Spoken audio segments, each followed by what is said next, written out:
the 49ers basically surprised everybody, come draft day, because a lot of the experts and analysts and insiders thought the pick was going to be Mac Jones, and every 49ers fan hated it.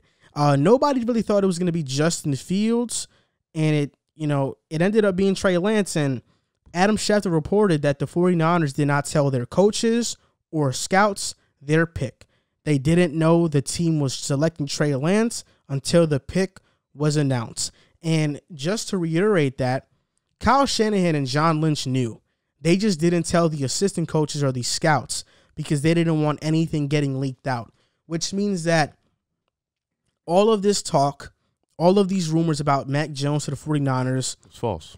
Wasn't false, I would say. It was like a smokescreen, but even today when we were watching Kyle Shanahan talk, he said it came down to two guys. It came down to Mac Jones and Trey Lance.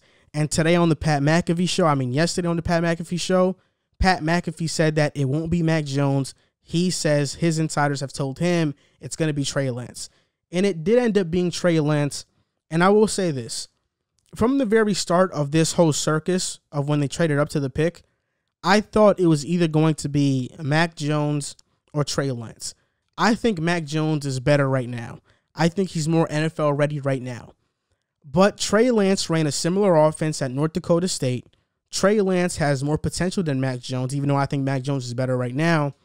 And Kyle Shanahan, when they first made the trade, said that Jimmy Garoppolo is our starter next year, which made me believe that, okay, this means they're going to go with a quarterback that's a project that's going to sit for a year and then come in 2022 and really start.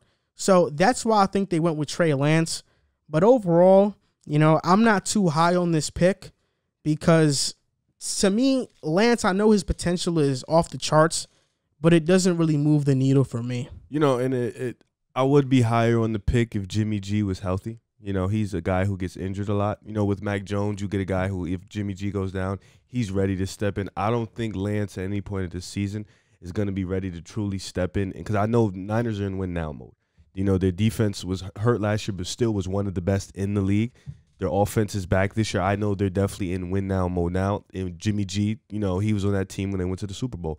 I thought Mac Jones could come in and still, maybe not Super Bowl, but definitely get them a playoff team still. I don't think Lance can do either or right now. I think he's too raw. He hasn't played in over a year.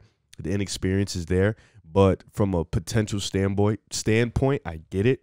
He could fit that system. He's raw, but his potential is to the roof. He has, in my opinion, top 2, top 3 potential out of all the quarterbacks. But at the same time, the way they were speaking about it, you would think, the way the trades was going, how they was talking about moving Jimmy G, you would think Mac Jones would be the guy because they were in win now mode. I never thought Trey Lance was going to ever be in win now mode for them. But at the same time, like we've been talking about it the whole time, the Niners had the best situation for any of these quarterbacks, no matter what quarterback it was. This was the best situation for anybody. So this is going to be a good spot for Lance. If he fails here, I don't think he'll succeed anywhere else. So I think this is the best spot. Kyle Shanahan's going to get him right. That team's going to get him right. They got offensive weapons. George Kittle, they have a good O-line. They have Debo Samuel. Brandon Ayuk, he emerged last year. They have a great defense, so it's going to be good for him when he eventually step in. I think it just comes to the point where if Jimmy G gets hurt, what does Trey Lance do when he steps in? Does he perform? Does he still look raw? How is he going to look? I think that's going to be the decision. But I think we're all in agreement. Jimmy G is going to start day one. He's going to be there. And then they're going to kind of groom Lance in the process. I agree. And between Lance and Fields, I think Lance was the right pick because I think his mechanics and are better than Fields and he's a better thrower. And I'm kind of glad they went with Lance, not for the 49ers' sake, but for Mac Jones' sake. And we'll talk about him a little bit later on the show.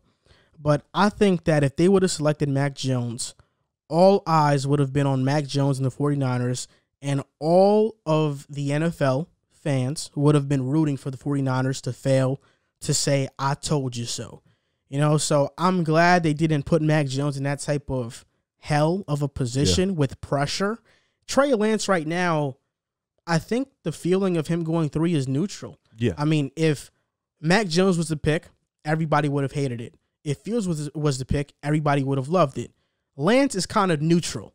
You know, people are like, okay, let's wait and see. We know his potential is there. So this is a wait and see situation, and you mentioned it.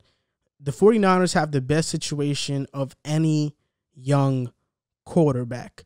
So Trey Lance has a really good chance of succeeding, and we'll see if he actually does. And if he doesn't, is Kyle Shanahan really a quarterback guru? We're not sure. At that point, he starts to get really questioned. Yeah, and I agree. I think, like, you know, I have my friend Avion. He's a Niners fan. He sends us the Niners media, and listen, they were excited about Fields. All Niners fans wanted Fields. They hated Mac Jones. They went on rants about Mac Jones, and they were kind of like, all right, if we get Lance, we're cool with it. So, you know, so like you said, it was neutral. Lance, you know, even when we was watching, they kind of got okay, like we got Lance. It wasn't a big cheer, but it wasn't a boo. You know, it was kind of in between. So I guess Niners fans are okay with it. And like Kyle Shanahan was talking about, Jimmy G's a winner. You know, regardless of what you want to say about his play or his skill set or his limitations, he is a winner. He gets in games. He's a game manager. He can get you a win. He can maintain the game. So that's going to be good. Hopefully, if he stays healthy, you know, they said he's been working. So if he stays healthy, Trey Lance can just slowly walk through the process. If he gets hurt, then unfortunately, we're going to have to see Trey Lance in the fire. The NFC is tough. That division alone is dangerous. And one mistake can put them out of the playoffs. So I think that's going to be a situation where they're going to have to figure it out. But all in all, like we said, you know, best situation for Lance.